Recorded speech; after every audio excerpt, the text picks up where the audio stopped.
اللي بيحصل في البنت الصغيره اللي هحط لك تحت الفيديو ده كارثه.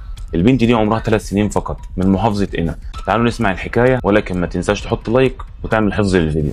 البنت دي من محافظه قنا وعمرها 3 سنين، بتروح الحضانه بشكل مستمر كل يوم، ولكن كل يوم بترجع البيت بتخش الحمام بتحس بألم في مناطق حساسة، لكن الأهل ما كانوش لسه في جواهم شكوك من ناحية الموضوع، لحد في يوم من الأيام رجعت البنت على ملابسها نقط دم. طبعا الأهل لما شافوا المنظر اتخضوا وقلبوا الدنيا، وفي ساعتها اتوجهوا على الحضانة تاني يوم بالظبط عشان يعرفوا ايه اللي بيحصل.